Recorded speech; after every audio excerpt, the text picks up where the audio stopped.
Good afternoon, everyone. Welcome to today's Lunch with Haley webinar, Email Marketing Success for Staffing. I'm really excited to be co-presenting on our webinar today. This is an exciting topic.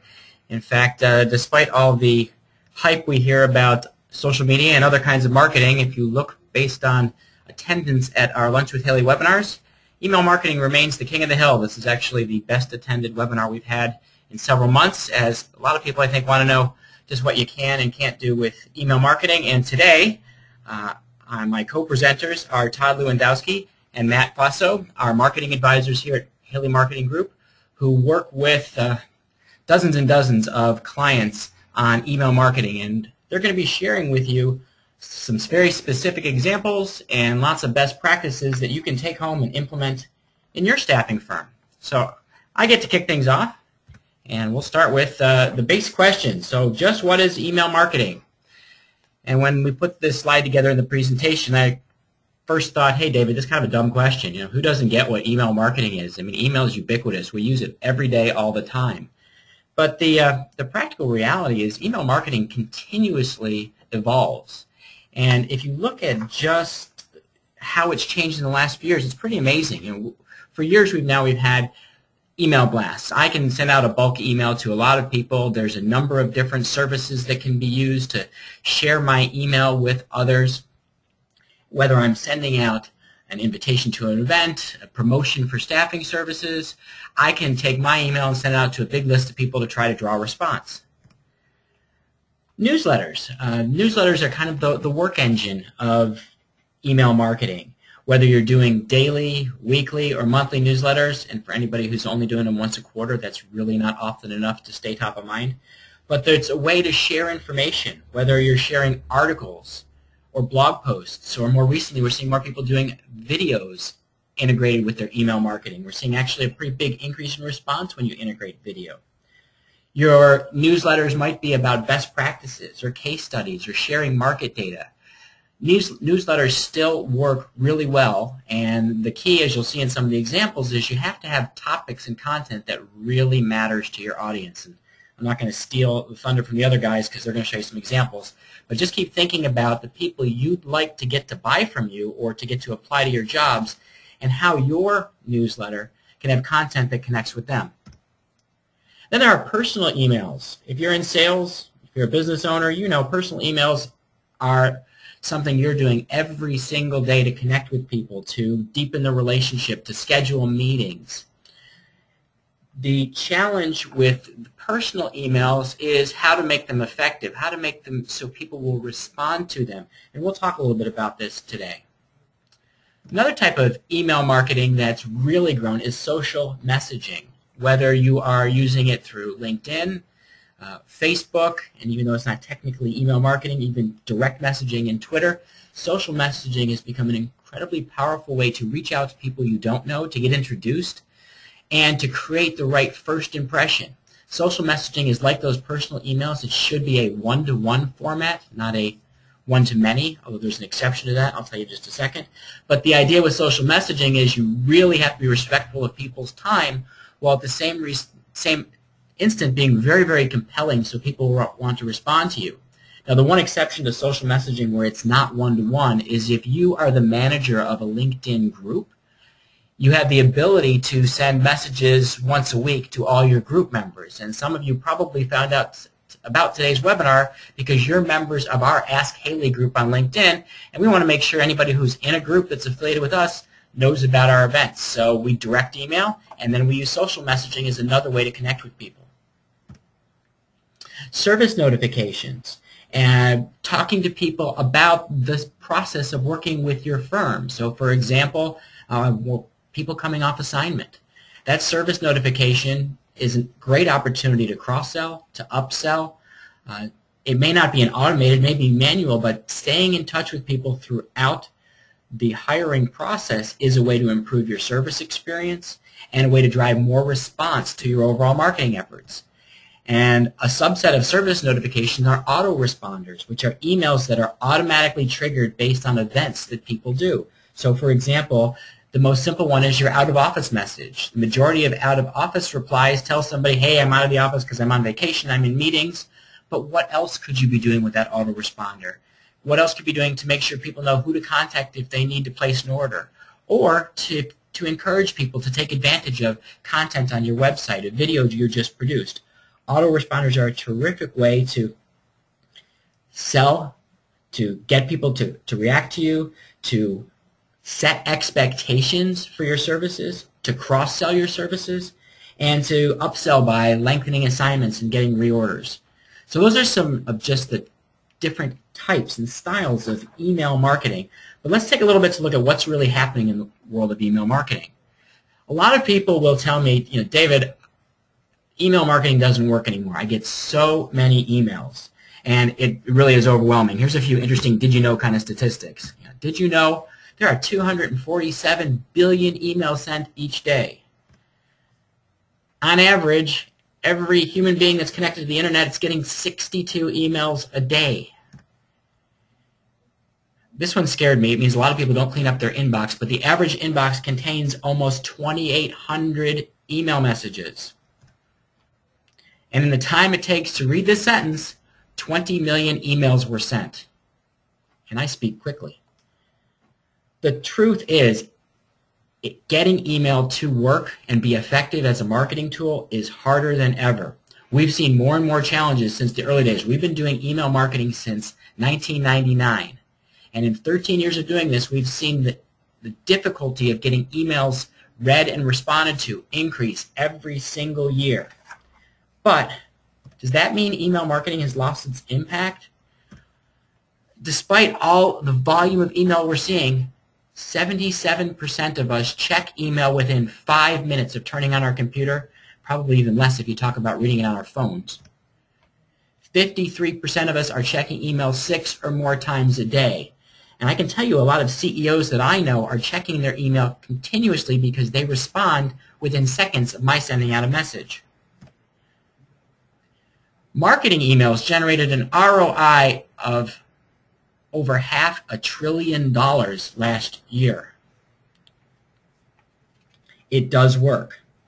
It's an area that marketers continue to invest in heavily. But why? Because, simply put, email marketing delivers the highest return on investment of any marketing tool. The graphs you see on screen, they're from Google Analytics. And you can see all the different spikes in these charts. And they come to points over and over again. The reason they come to points is largely due to the fact that those are the days these companies sent out email. And if you look day in and day out, as they send out email, they get spikes in visits to their website. Email drives website traffic. It drives almost immediate response. It can support your sales efforts, helping people with their personal selling to be more effective, and nurturing relationships so your salespeople can leverage their time.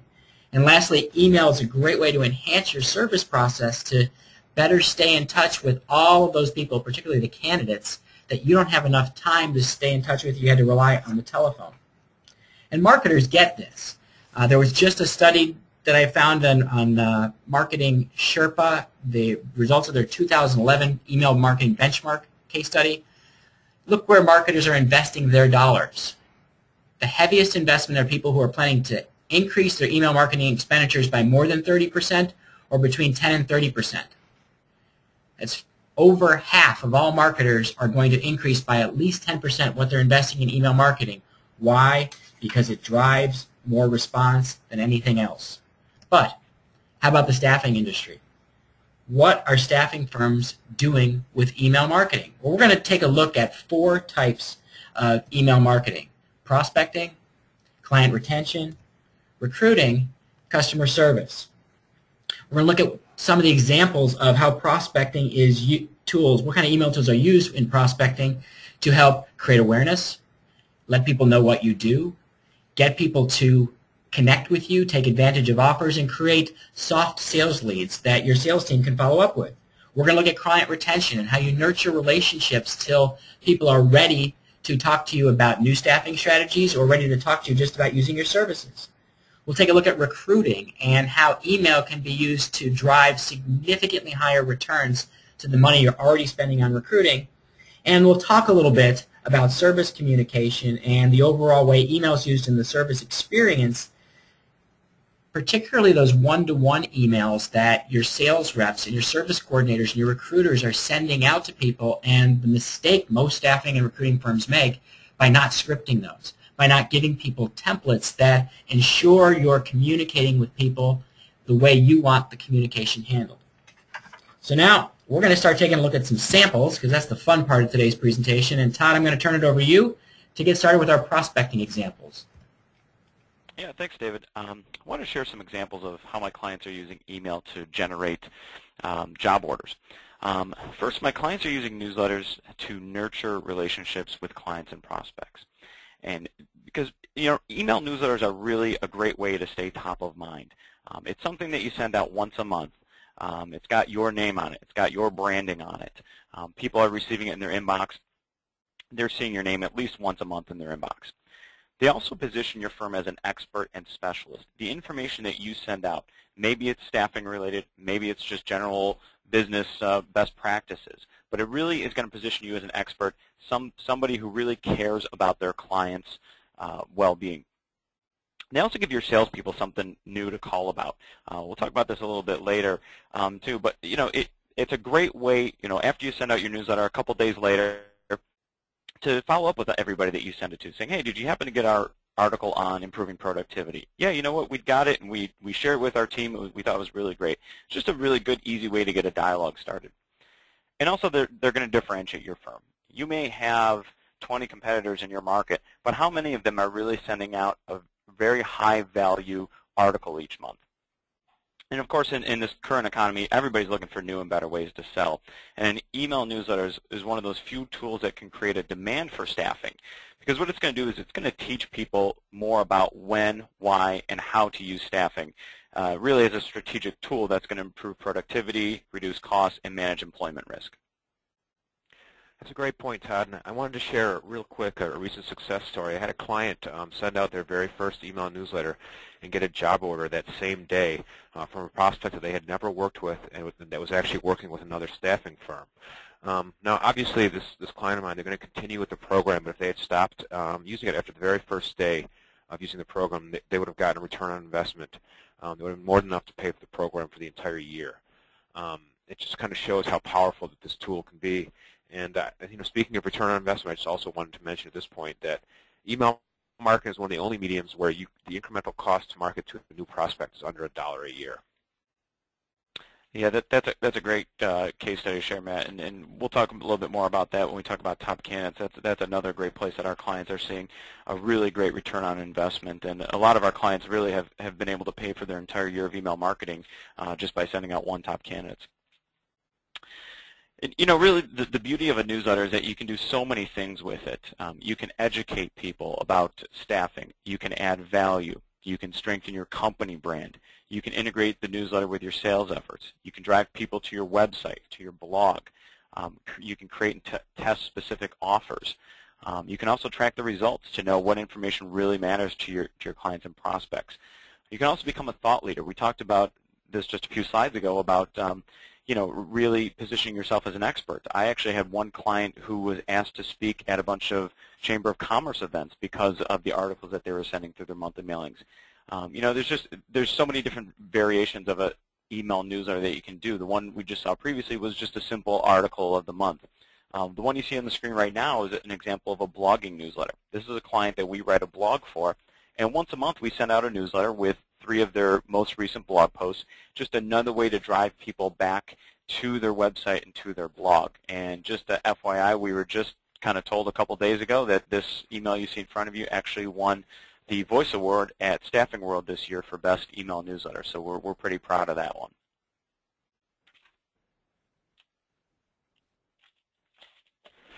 Candidate marketing is also used effectively by many of our clients. This is a way that you can really pull job orders by marketing your top talent, probably your greatest asset. One of the great things about this type of marketing that you're looking at, this is a top candidate email, is that it's very low cost. I've got a few clients that get 3 to 4 jobs every time they send out a top candidate email. And what I wanted to do right now is read verbatim a testimonial I got from one of my clients that uses this type of marketing a couple times a month. She wrote in this email she sent to me, Matt, just wanted to let you know our success story from the last available candidates mailing. The mailing went out on a Thursday. I think I told you we received 2 orders within the first hour. One order was from a current customer that has an active order with us, but not for this type of position, who called us from the Bahamas and was interested in one specific person on our list. We set up the person for an interview for that Monday at 1 p.m. At 3 p.m. she was offered the job. If they could all be that easy. What I really want to focus on is that last sentence there. If they could all be that easy. This client has talked to me many times. She can't understand, why everybody wouldn't do this, because, like I said, every time they send one of these emails out, they're getting between 3 and 4 orders, and it's been really successful for them. And actually, we wanted to talk next about other ways you can use email to reinforce the value of staffing, especially in this economy. You're looking at an email that we've sent out for some of our clients. Right now, when job orders are not as plentiful as you'd like, you really have to create demand for staffing, and the best way to do this is through education.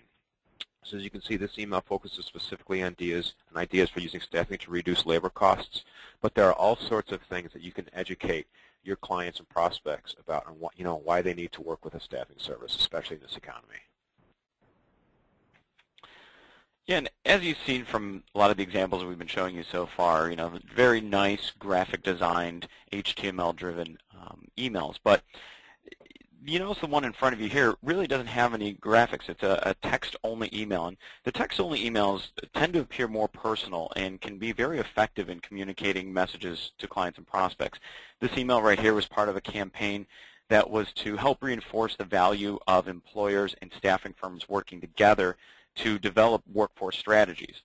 It positions the staffing firm as a partner who has a genuine concern for their clients' well-being, even though it was sent out through an email program like HaleyMail. It just seems like it's just a personal email from the client, and it got some really great results.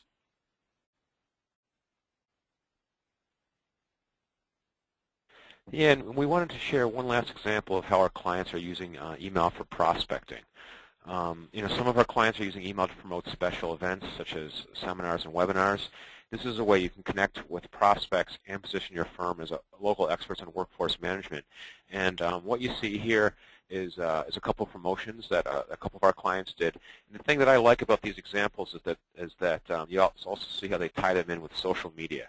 We'll talk a little bit later about ways that you should be tying social media in with your email marketing and vice versa as well.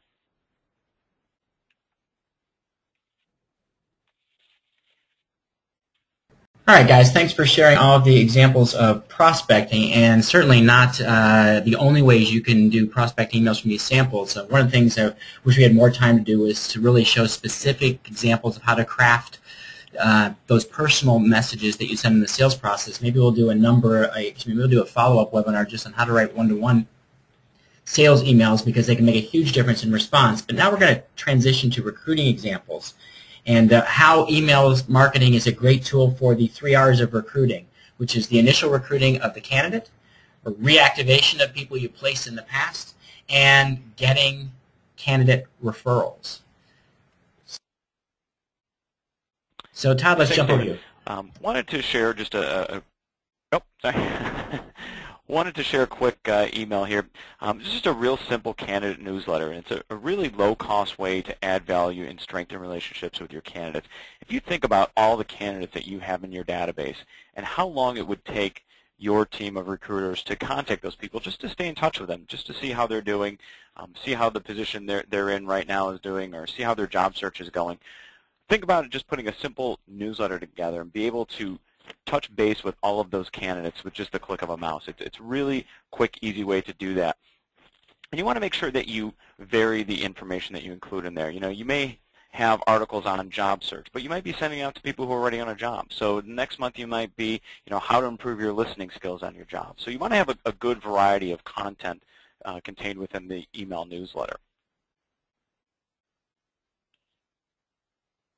Yeah, and what you see right now is one of our clients that takes our candidate newsletter to a higher level. You can see this newsletter is branded to the company, and they're integrating company news, educational information, and listings of hot jobs that are currently available.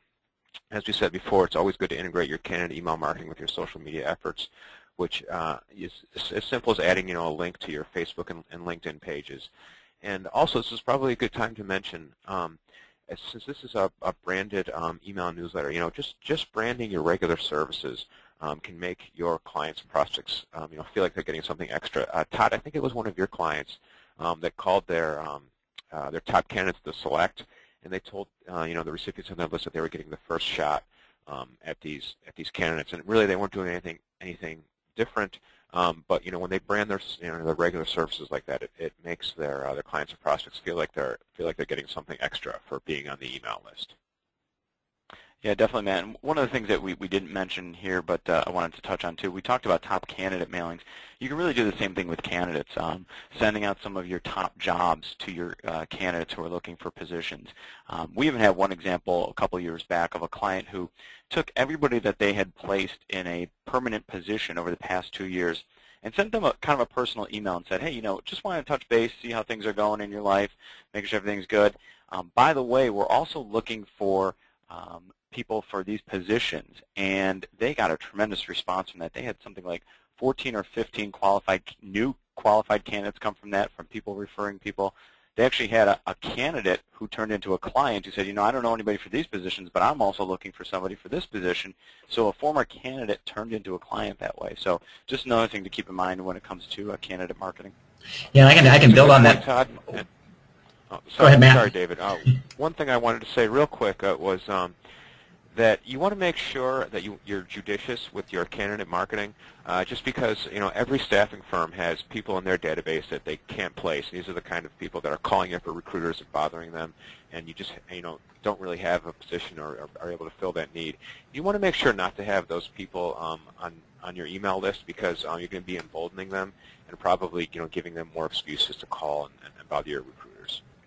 And the point I was going to add on is even when you're looking for referrals, a lot of people only think about asking their candidates, and we had one client that had a great case study that they had a very difficult position to fill for telemarketers. They had a very tight time frame, and they had some existing telemarketing clients who they decided to reach out to. So they put together an email they sent to a very tight list of clients, basically saying, we know a lot of people apply with you. There's times you can't use everybody because they're the right fit for your culture.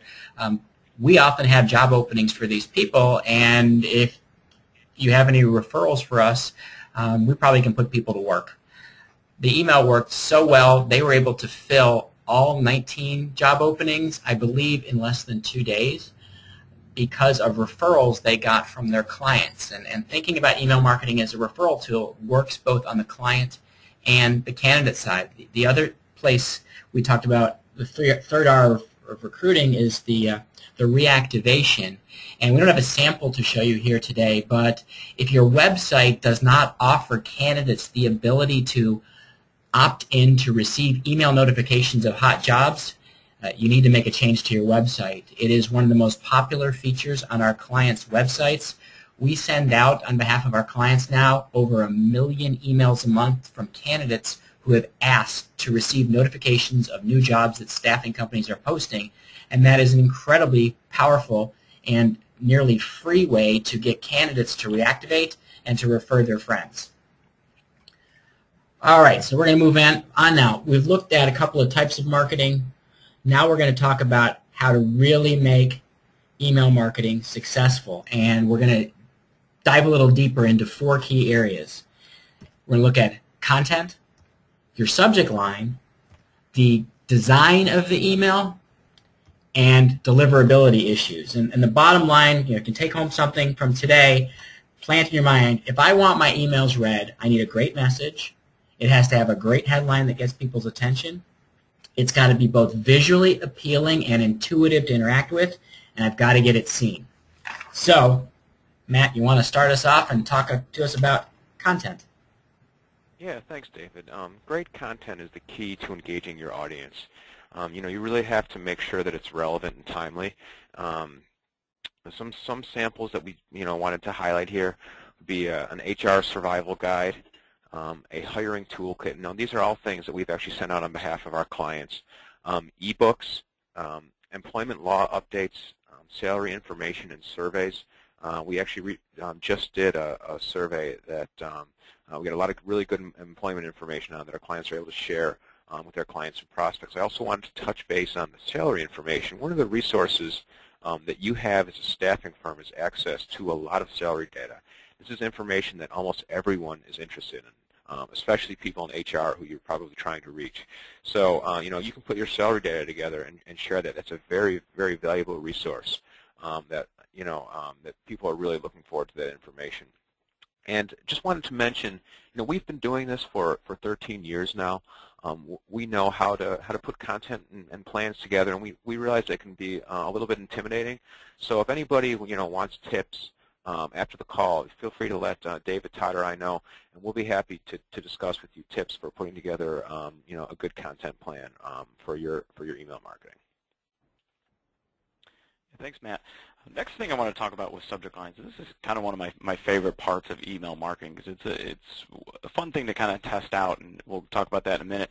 But if you look at your inbox and you think about all the different emails that are coming in, the first, I guess, kind of line of defense really is the from name and then the subject line. The subject line is really what's going to make everything stand out amongst all the different emails within your inbox. And we've done some testing in the past year. We used to do some kind of basic, I guess you could say, bland subject lines, just what the monthly article was about. But about a year ago, we decided to test some, I guess you could say, quote-unquote controversial or attention-getting subject lines. So if you can go to the next slide, I wanted to just share a couple different old versus new subject lines. In the past, we may have used a subject line like, want to get hired, improve your listening skills. Very basic, direct to the point. But we actually tried a subject line to candidates that says, shut up and listen, ? Now, if I saw that in my inbox, I think I would want to open that right away. Conducting reference checks. We changed that to, have you ever lied on a reference check? It's certainly going to get somebody's attention. The word lied and reference check, when they go together, you're going to catch people's attention. Why are exit interviews important? This one was kind of neat. We said, before you go, ... It's kind of a subject line that you might write to a coworker, just stop over before you leave for the day. And then this one was really my favorite. It was called, the article was about employee retention tips, and the subject line we used was, you're fired. This got, I would say, probably the most reaction out of any of the subject lines that we've used in the past. A lot of people got very nervous. In fact, I think we had one client who had their internal staff on their mailing list, and one of their internal staff was on a personal phone call during the day when this email popped into their inbox, and they thought they were getting fired for being on the phone. Everybody was really able to laugh it off. We really didn't get a ton of negative feedback on that. Surprisingly, we were kind of expecting it, to be honest with you, but we really didn't get a lot of negative feedback. And that subject line was the most opened email of the year, average across all of our clients. So try things like this out. You don't want to do stuff like this every month because then people are going to think, oh, they're being sneaky again. But from time to time, you really want to try stuff like this. Yeah, and Todd, recently, I think it was last month, we did a newsletter that, what was the lunch subject line? I think it was, would you like to go out to lunch? Yeah. Something to the article was about, the article was about new hire orientation, and one of the tips was to make sure that you take new employees out to lunch on their first day. So we used the subject line of want to do lunch, and it was amazing. So many of our clients got lunch meetings out of it. We had clients who said their next 2 weeks were full because they had so many meetings with clients from it.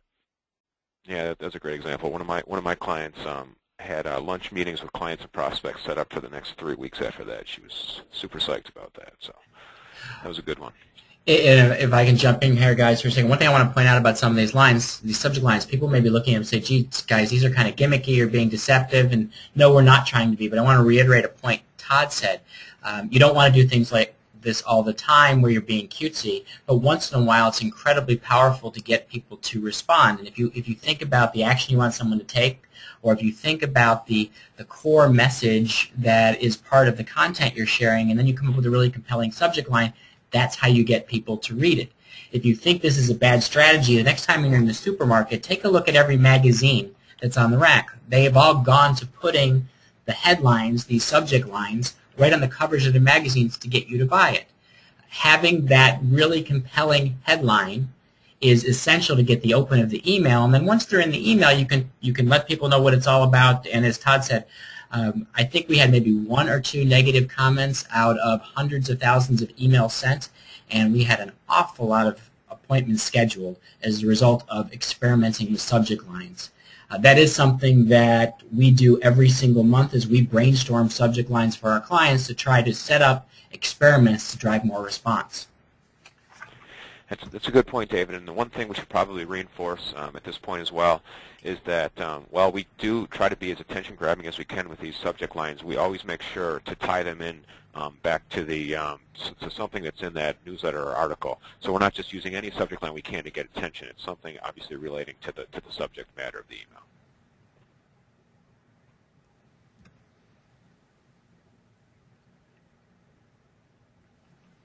And Matt, you up on this one?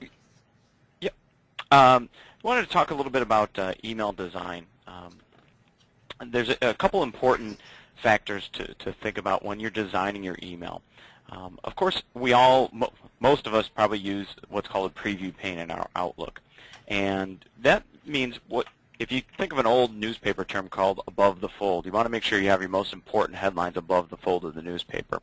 So as you see this example to the right, what we've done is we put all the main article topics right in the top left corner there. So when you open up the email, you're going to see exactly what's in that email.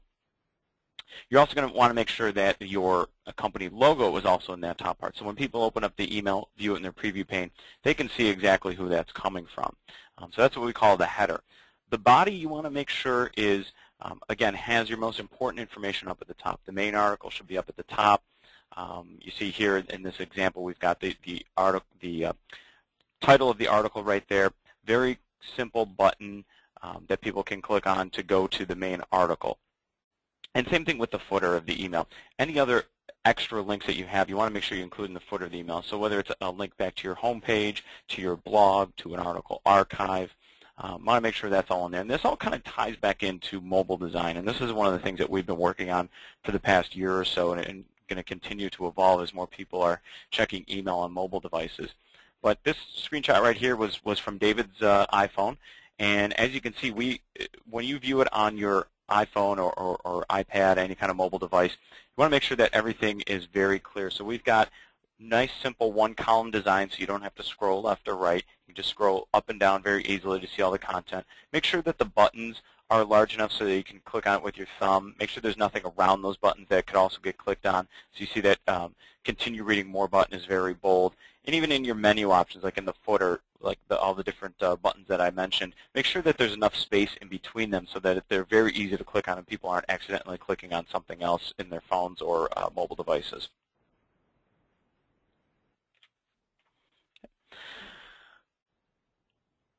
The final step here is really designed for deliverability.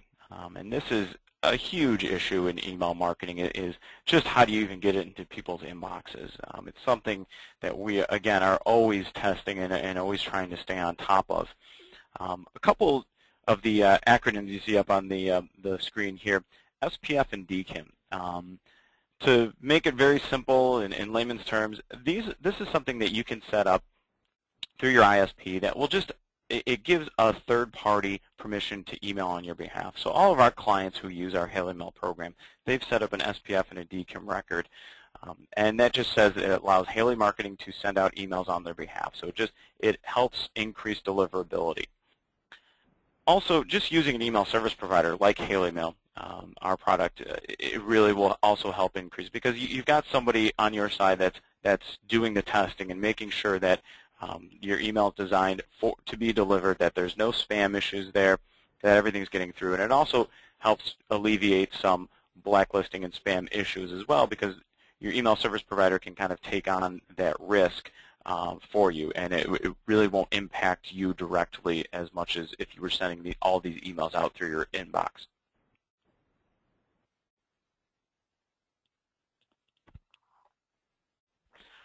All right. Next thing we want to talk about is really how to maximize your results. So this is kind of the best practices section of this presentation. And the first thing you want to start with is building a killer email list. And we've got 10 different tips here that will help you build your list. Obviously, first thing you want to start with is all of the people who you're currently contacting, all of your current clients, any prospects which you might be emailing. Your list should be permission-based. You should have received permission to email people. And Matt's going to talk about some bad ways to build your email list in a second, but I want to go through a couple different quick tips here. Asking for the email address on every sales call. You may have heard us tell this story many times in the past, but it bears repeating. We had a kind of a one-person show in rural Pennsylvania, did a lot of warehouse distribution center staffing, and he, over the course of a year, built his email list up to 3,000 names. And just by asking everybody he met on a sales call or over the phone, can I have your email address? I'd like to send you some more information when I get back to the office. And you know, nine times out of 10 people are going to say, sure, here's my email address. Loved it. And when he got back to the office, he would send them some more information. But he'd also say, I also signed you up for our email newsletter. We think you get some really great information, good value out of it. But if you want to opt out at any time, please feel free. David touched on this earlier, but you also want to make sure you add your opt-in to your website. Make sure there's a link there that allows people to very easily opt into either your client newsletter or your candidate newsletter. You want to make sure you do have both on there so that candidates aren't signing up for clients' newsletter and vice versa. Asking for an email address on job application. If a candidate is giving you their email address on the job application, that's permission-based. You're allowed to email them. You also want to encourage email subscribers to refer friends. Putting a simple link within your newsletter or down in the can spam section that says refer a friend, very easy way to do it. Like I discussed earlier, you know, if you call up a client and say, hey, you know, did you enjoy our article on improving productivity this month? And they say, yeah, in fact, we shared it with our entire team. That's a perfect opportunity to say, well, you know, why don't you provide me with your team's email addresses and they can all get their own copy each month. Collecting email opt-ins at job fairs, just having a simple bowl that people can drop their business cards into, or just a simple sheet of paper that people can sign up for your newsletter, and have a couple examples of articles that you send out so that they can see the good value that your newsletter is providing. Asking for opt-ins on landing pages.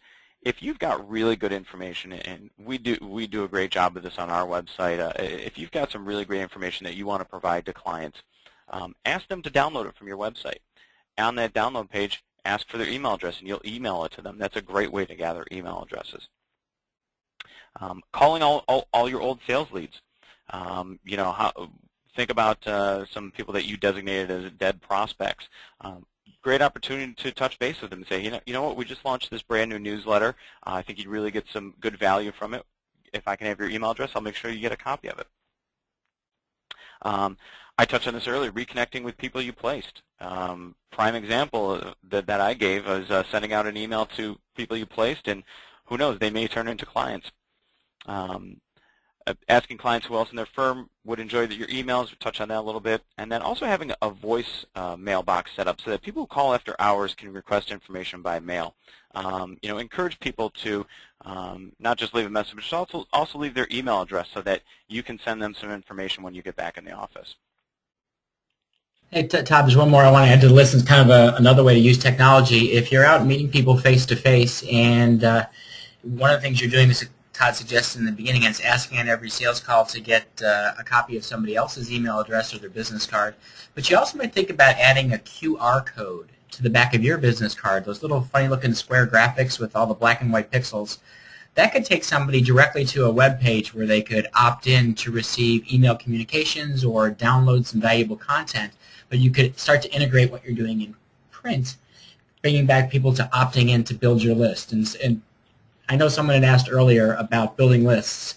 These are just 10 different ideas, might be more than 10 now, for building your list. And the reality is you're trying to think about, at every touch point I have with a client, a prospect, a candidate, I want to find a way to collect email addresses because that allows me to continue to stay in touch at a very low cost, and as long as I don't abuse the relationship in email marketing to that person, it's the best way possible to stay top of mind, to reinforce your company's positioning message, and make sure you're the first call when they have a staffing need.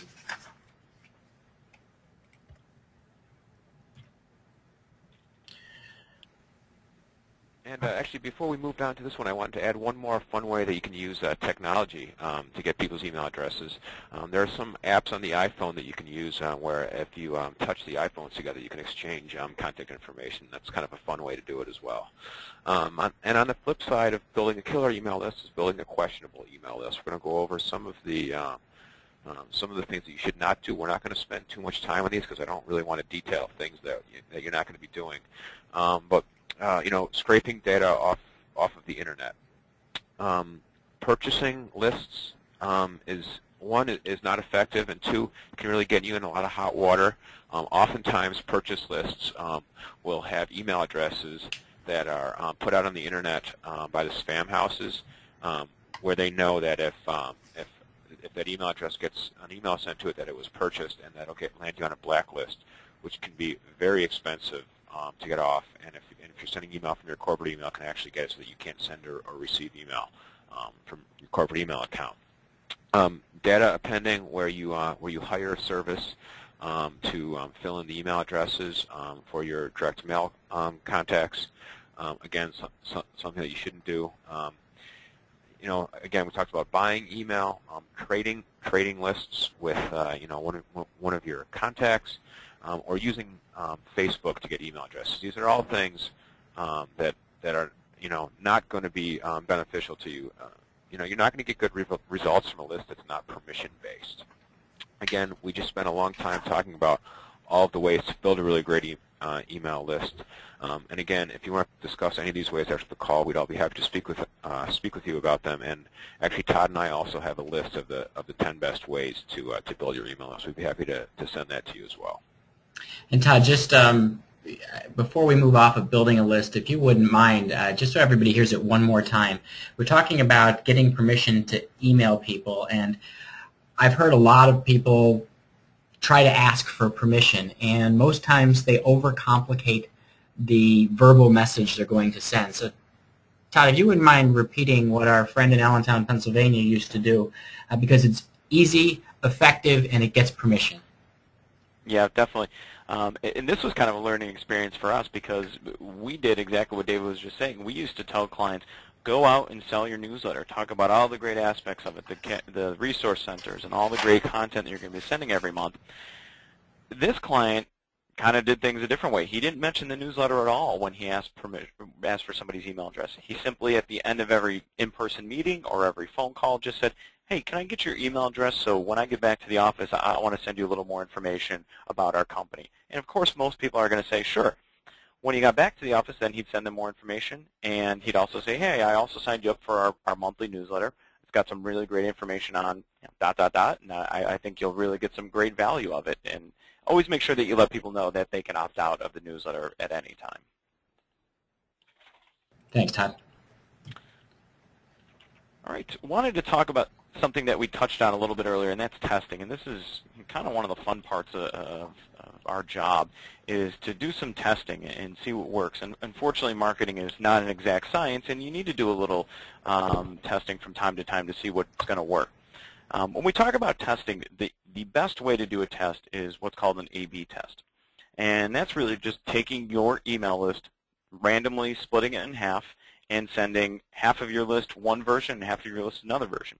There's a number of different ways that you can test emails. We talked about subject line testing. I had some clients that when we were doing these kind of attention-getting email subject lines, I said, you know what, let me do two different versions, one with this attention-getting subject line and one with the kind of bland subject line. And so we did some testing on that, and of course the attention-getting subject line usually won. You can also test graphic emails versus text emails. Send the exact same email to your list, half get a nice graphic design version, half get a text version. You might be surprised that you see the text version getting a better response. Day and time. This is one of the most common questions we get from clients. When is the best time to send? And there is no right answer. You may see a report that comes out that says Tuesday mornings at 10 a.m. is the best time to send an email. Well, guess what happens then? Everybody starts sending out at Tuesday morning at 10 a.m., so that suddenly becomes the worst time to send. So then it's Wednesday at 3 p.m. There is no right or wrong time to send. I actually have some clients who prefer to send on the weekends. Like David was saying, we're so wired now that people are checking their emails on the weekends because they're not distracted by everything going on in their office. So I have some clients that prefer to send on the weekends. Stay away from holidays. That's really the only steadfast rule I go by, is just stay away from major holidays. Any other time, though, you're really not going to see a big difference. We've done testing here, and you're not going to see a huge difference no matter what time you send. You can also test your offers. You might do an offer for white paper to half your list, or the other half of your list might get an offer for a free temp for a day. See which one works better. And then also format. We talked about this. Maybe one time you want to send it from your personal email address. You might just say, hey, we've got this really cool article we just saw on X website. Thought you might like it. Just send a very simple personal email from your Outlook as opposed to a monthly newsletter. And another key to maximizing your results is just to make sure to put compelling offers into your email marketing. You can offer freebies. You can offer people invites to events that you're hosting. You can offer to partner with your clients to do a free workforce planning consultation. That's always a really good one, especially around this time of the year. People should be putting together their plans for 2013. And of course, you can always do your sales promotions.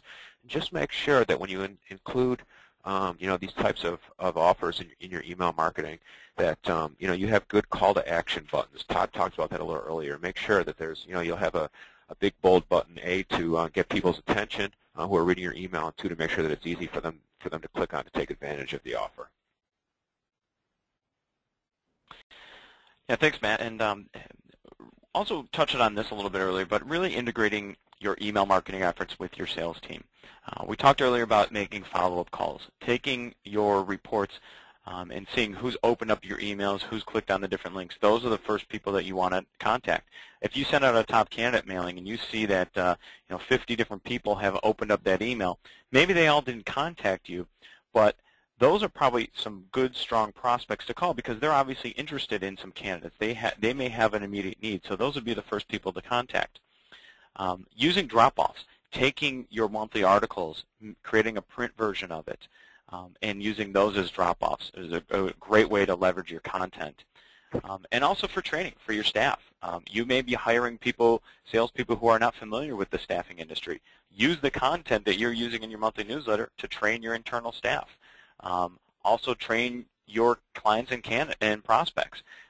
So often we hear, well, we only use staffing for fill-ins for vacation time and sick calls. Well, obviously, as everybody on this call should know, there's so many more different ways to use staffing. Use that information in your email marketing to educate your client base.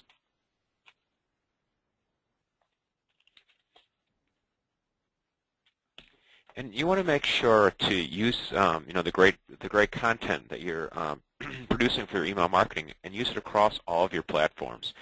Todd talked about you can take a paper article and use it as a drop-off, but you also want to make sure that you're promoting it on social media. And for social media, as you can kind of see from these screenshots here, it's really as easy as copying the URL of the article, or whatever it is you're featuring in your email marketing, and pasting it into your status update. This is a really good way to engage and start conversations on social media. And actually, at Haley now, we do have a service we offer where we help our clients to stay active in their different social media platforms by sharing the content that they have for both their blogging and their email marketing programs. David, you can go to the next slide. Conversely, you also want to make sure that your social media is integrated into your email marketing as well. And again, you just want to make sure that you're using all of your platforms effectively. On screen now are a couple of my clients who just linked to their different social media sites from their email newsletter. And again, this is really easy to do. And as David showed earlier with the Google Analytics charts, we see how email marketing really drives traffic. So you want to make sure that you're giving your clients and your prospects the opportunity to get to your other platforms from your email marketing. Thanks, Matt. Last thing we wanted to touch on was segmentation. We talked a little bit about it with A/B testing, which is just randomly splitting your list in half and testing out different aspects of your email marketing. But segmentation is a little bit different. Think about, most people on this call may be working in multiple disciplines. So you may place people in accounting positions. You also place people in clerical positions, medical positions, legal positions. A great way to use top candidates is to segment your list. So take all of the people that you place in all your accounting clients, send them a list of just specific candidates for the accounting industry, or for the legal industry, or for the medical industry. It's a really great way to do targeted marketing. You may also divide it by relationship. Is this person a client, or is this person a prospect? You may do a special promotion to just your clients, or you may do a special promotion just to new clients, to prospects. Another way to segment your list, response versus non-response. Most email service providers, HaloMail included, will provide you with reporting, so you'll be able to see who opened up your emails every month. Take the people who didn't open up your emails one month and resend them just maybe even a personal email, just saying, hey, did you happen to see our article on improving productivity this month? Here's a link in case you missed it. We've done that before with clients, and 9 times out of 10, you'll actually get a better response from the resend than you would have from the original mailing. So just a bunch of different ways to maximize the results of your email marketing. All right, thanks, guys. Lots of great advice, and I'm going to wrap it up now with some take-home information, and we also have a number of questions that have come in. In fact, I've been trying to keep up with the questions as they've been coming in, but to our audience today, you're doing a great job of keeping me busy, and I just can't type fast enough. So let's do the take-home, and then we'll address the remaining Q&A, and please keep the questions coming. So what can you take home about email marketing from today? I mean, number one, if you're not already doing regular, consistent email marketing, you get started now. I can't tell you how many staffing companies I've talked to. I literally got a call this morning at 11 a.m. with a company who said, yeah, we used to do email marketing. It worked pretty well, but it just kind of fell by the wayside because we didn't have time to do it. The reason you don't have time to do it is because you don't have a plan. You need to have a consistent plan that shows my goals, the content we're going to be writing about, a content calendar, really showing month by month what we should be doing with our marketing, and sometimes week by week, and how we're going to measure results. Are we simply looking for opens and clicks, or are we looking for people to get to certain pages on our website, or looking for the actual conversions where they take advantage of signing up for an event, or placing an order, or responding to a job?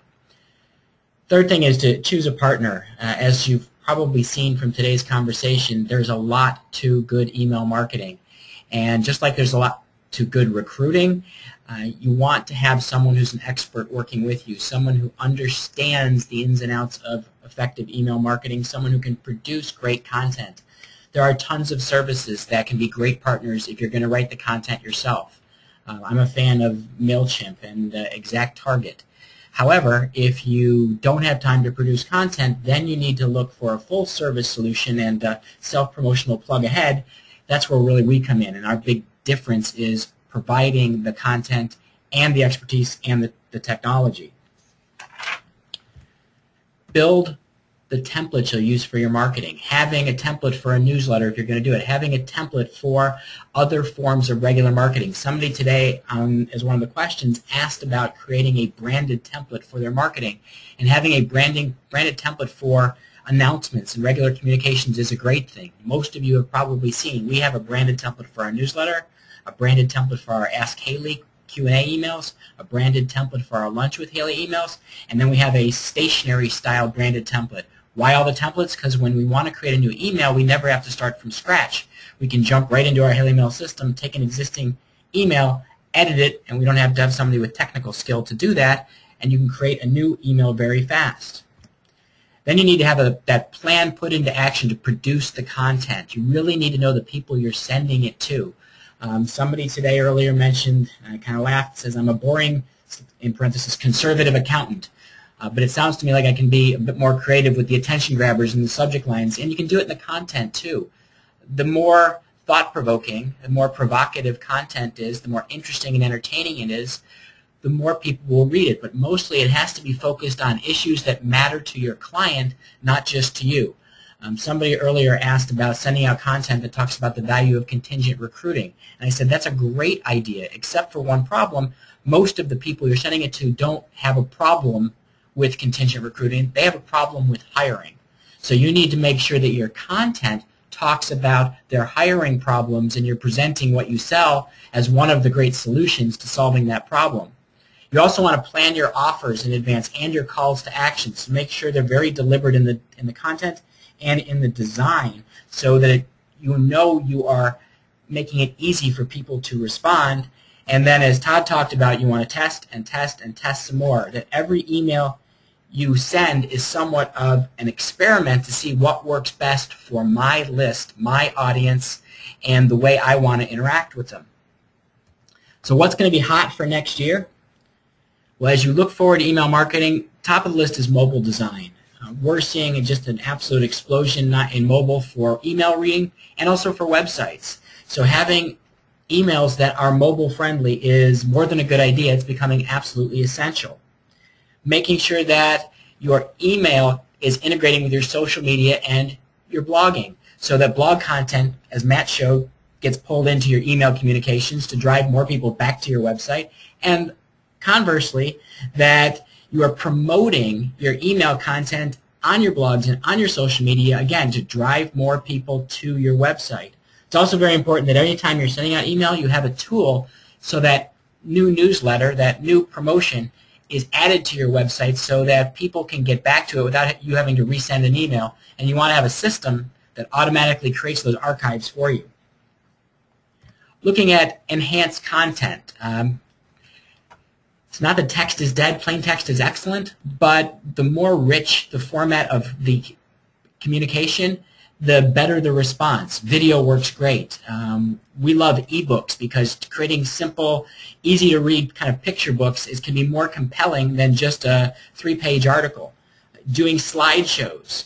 So all the ways you can make your message even compelling is better, and thinking about new designs, new ways to engage people. Is kind of interesting. For several years, it was about being as creative as you could, and then Microsoft changed how Outlook works so that they made their HTML engine based on the same HTML engine used in Microsoft Word instead of the one used in Internet Explorer. That was like setting the entire email marketing industry back 5 years. It's a nightmare because it doesn't render things as nicely as it should. Smartphones have fixed that problem. They render beautifully. So you need to have designs that take into account how people use Outlook, how people use their smartphones, and how people might use other email clients. And again, that's where it becomes really important to have an outside party who constantly is testing things and developing designs that will look great regardless of the platform. Okay, we are at 2:57 Eastern Time. We've got several questions that have been asked already, so I'm going to stay on the line and continue to answer them. But before I do, 2 quick announcements. Next month, in just a few weeks, is Staffing World, and we have 6 people from Haley Marketing heading off to Las Vegas for this year's conference. And so 2 weeks after Staffing World, on Thursday, October the 25th, 5 of us, unfortunately I'm going to miss that one, will be available to be providing lots of updates as to what we've learned from Staffing World 2012. So please go to lunch with Haley and sign up for a seat. And the other piece of advice is please make sure to complete our survey. If you've got more questions that don't get answered, give us a call and ask them so we can get feedback. All right, now let me jump in and answer some of the questions we didn't have time to get to. And Matt and Todd, please feel free to jump in as well. One that's a really great question is about, what about problems with spam? We have candidates that come to us, they give us the resume, and then when we email back, they mark us as spam. There's a couple things that I would suggest to that. First and foremost, you can't stop candidates from doing that, and unless they're doing that in bulk, generally speaking, it won't cause you a lot of problems. However, you should have a disclaimer on your website, a disclaimer on any forms people fill out, telling the candidates what you're going to do with their email. So if you're going to stay in touch with them, let them know you're going to stay in touch. So that way, if one of the various spam cops comes to you and said, hey, you're sending unsolicited email, you can prove to them, no, we're not. Now, you can't stop candidates from clicking that "this is spam" button, but you can definitely mitigate the risk by telling them what you're going to do, actually creating positive anticipation for your emails and then having documentation that you've proved that you weren't going to be sending spam. And Matt and Todd, have you got anything else to add to that? One of the things, it's kind of ties in a little bit, but you know, think about why people are opting out. There's a couple different reasons why people may be opting out, and the best way to solve this is to do some testing. You know, a question I get from clients a lot is, well, how much email is too much email per month? And again, there's no right answer to that. It's whatever your list is comfortable doing. So if you are increasing your emails per month, but you're also seeing an increase in opt-outs per month, that means it's time to scale it back.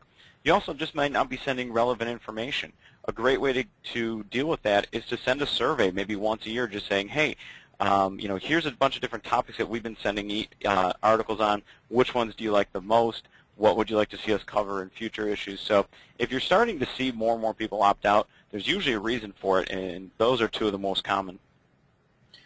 Had another question come in, guys, and I want to turn it over to you first before I share my 2 cents, but is there an optimum amount of content to include in one email? How many articles or links gets the best response? Great question. We used to, in the past, do a lot of emails that were just, you know, one article is the main focus. What we're finding, though, is that people want good information, want more information. The key is to make it nice, quick, short information. So you may have 3 or 4 articles within a newsletter, but the key is to make sure they're not 3 or 4 white papers in an email. Make sure they're really quick. Here's 7 quick tips on improving your listening skills. Here's 5 quick tips on how to beat the summer blues. You know, it's stuff like that. If you increase the amount of information you have in the newsletter, make sure it's really quick, but with good take-home value. And one thing I wanted to point out was that you know, you can feel free to link to the same piece of content multiple times in the one newsletter. You know, one of the examples Todd showed was a nice email template that had the article titles right up in the upper left there, but then also, you know, down below there's an intro to the article and a link to the article as well. We have seen click-throughs rise when, you know, like the same article is linked to several times in the same newsletter. Okay, great answers, guys. And I was just going to repeat the same point, so I'll move to the next question instead. We talked about integrating social media with email, and how do you keep your salespeople and recruiters from getting so sucked into social media that they're not generating revenue? And I'll start with this one. One of the things I recommend is you set specific metrics for how to use social media. So, for example, on our team, I tell my salespeople I want them using LinkedIn every day. I don't really want them using Facebook and Twitter because I don't think it's productive for the way we sell. I want them, though, spending 15 to 30 minutes. I don't want any more than 30 minutes on LinkedIn, but I've got very specific things they're supposed to do in terms of one-to-one contacts with people, trying to build their personal network, and then sharing content personally through status updates and through groups we're members of. They know their exact goals. They spend usually about 15 minutes a day, and they use it to try to drive more people to the website and drive more people to contact them. So by having very specific goals and very specific activities, we found that it works really, really well. Yeah, and one of the things that you want to keep in mind, too, in terms of content, we talked about this a little earlier, if you've got one great piece of content, why not leverage it across all of your different platforms? So you might use your monthly article in your newsletter, but then take that article, post it into Facebook, post it into Twitter, and post it into different groups within LinkedIn. The groups within LinkedIn is a really great place to start. Join different groups that are within your industry and share articles in there, and share it as a discussion. You know, here's 5 great tips on keeping productivity up during the summer months. What are some of the things that you guys use in your company to keep productivity up during the summertime? And get people interacting with you, and that's a great way to build your network as well. Good. We also had one question, one comment about things you can do to make the emails more engaging. One person asked, is it good to have sound on emails? I would say a definite no. It might get people's attention, but particularly if you're doing B2B marketing, forcing sound as part of it is something that's more likely to have a negative repercussion than a positive, and you don't know if people are going to hear it. So if it's a critical part of your message, you don't know if their speakers are going to be turned on. They may miss something you wanted to say. However, somebody else had suggested, what about animating your signatures or adding animations? There are some things you can do that won't decrease deliverability to add animation to your signatures that really help drive attention maybe to a call to action. So a couple of interesting ideas. The next question we had was, what's good regular email marketing? How often should people be sending emails? Guys, what do you think? One thing, one of you mentioned, I think it was you, David, was that, once a quarter is not enough, and I think, one way to think about that is, try to remember, a piece of mail that you received 3 months ago. I'm pretty sure that you can't. Todd, feel free to jump in or disagree, but we haven't really found a set number that you should be doing, but, we've got clients who regularly send out a newsletter and 2 to 3 other pieces a month, and haven't really seen any pushback from that. Now, occasionally there are clients, as Todd mentioned, who when they increase the frequency of their emails, they'll see increased opt-outs and they'll pull back. But for our standard clients, stuff that's going out every week, hasn't been a problem. Yep, totally agree. Keep sending out mailings, whatever you're comfortable with, until your list is telling you different. When you see the opt-outs start to increase, that means it's time to scale it back. Yeah, and just to go 3 for 3 on that, we found in our own marketing we were only doing once a month because that was kind of the standard industry best practice of only once a month. And then we decided to challenge it and do some testing. And we found that once we passed 5 in a month, we started getting pushback and opt-outs started to increase. But as long as we had relevant content and people found it valuable, that we get a decent response. And you'll see from us, we have once a month newsletter, a twice a month Q&A style email, a twice a month notification about our webinars, and then if we have any other kind of special promotion or event, that would be the only other thing we would add in. So we normally have 5 emails a month. Works very well, but they're different. They have a different purpose. And that's not going to be right for everybody. It depends on your audience and the kinds of content you have to share, but I would say at least once a month, and ideally is probably 2 to 3 times a month, with some of those being top candidate marketing. Okay, the next question. Somebody says, currently I send a text-based newsletter, but I'd like to have a more branded one. We'd suggested sending a mix of branded and text messages, but what's a good ratio between those two? Any thoughts, guys? That's a really good question. Like I mentioned, one of the great ways that I like to use a personal message is just to reinforce what you sent earlier in the month. So you may take that list of people who didn't open up your newsletter and send them a text-based email that is just very simply, hey, we just have this new article we posted on our website, thought you really might find some value in it. Keep it very short and sweet. I prefer the HTML versions myself because it really helps increase your branding. But from time to time, a couple times a year, you might want to switch that up and just try a text one and see what the response difference is. Again, it all comes back to testing. If you see a much better response from your text version of your email, try doing that more often than not. Yeah, and just to piggyback a little bit on what Todd was saying is, we use the text versions very sparingly, but generally we use it if we're trying to make it look like a personal message rather than email marketing. Okay, great answers, guys. Another question, during emails to candidates and clients, we had talked a lot about giving away education and ideas, and the question was, how do we keep from giving away the whole solution, giving away free knowledge, which you normally provide for consulting fees? And I guess I'll answer that by saying it depends on how you charge for consulting. As you can see, we just spent the last hour showing you how we do email marketing, giving away lots of ideas in email marketing, teaching you how to build lists, teaching you how to do it yourself. Why? We know that sharing information helps you. We know that if we help you, that ultimately helps us. And for most people, they don't have the time to do everything themselves, so they're gonna want to outsource. Same thing with hiring and recruiting.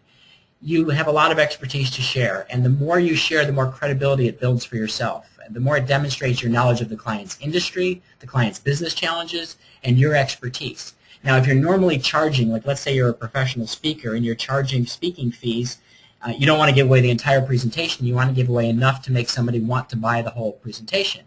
But at the same time, if you're making most of your money on the placement fees, I would give away as much as I could, because if it attracts more of those placement fees, I'd be happy to give up the small amounts of revenue I might get from consulting fees to get the bigger amounts I get from placement. And speaking of content, guys, somebody asked questions about dealing with email using email to deal with some of the negative publicity we sometimes see about the staffing industry.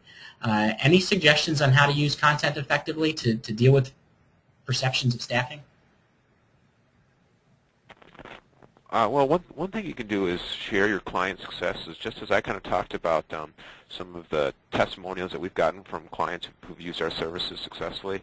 I think one of the things that you can do in email is just kind of highlight some of the successes that your clients have used. It could be that every month you send out a employee of the month, or just have your clients give you their testimonials on how they've used staffing and how it's helped them save money or staff their company effectively. So you can just share those kinds of stories that you get from your clients. Yeah, and also we like to, when we're planning out content for our clients, we like to at least once a month have something that is staffing related. You don't want to always constantly be sending out people articles on staffing. You want to make sure you have a good mix, but at least once a quarter, try and work in an educational piece on staffing. Maybe in the spring, you might want to send out an article on how to be proactive for summer vacations, how to staff properly for summer vacations or over the holidays. So you always want to make sure that you're getting some good staffing education mixed in with all of your content. Okay, guys, and last question that we're going to have time for today. Do you like video emails? As I mentioned earlier, having videos linked to your emails drives a lot more response, particularly if you're doing candidate skill marketing. I'm a big fan of videos and making it part of the message. I wouldn't make it the whole message and force people to watch the video, because there are some people who love video and some people who hate it. So if I was going to share a video, I'd want to kind of have bullet point synopsis or offer a transcript on a website. But personally, I like video a lot. And Matt and Todd, what are you guys seeing with videos integrated with email marketing?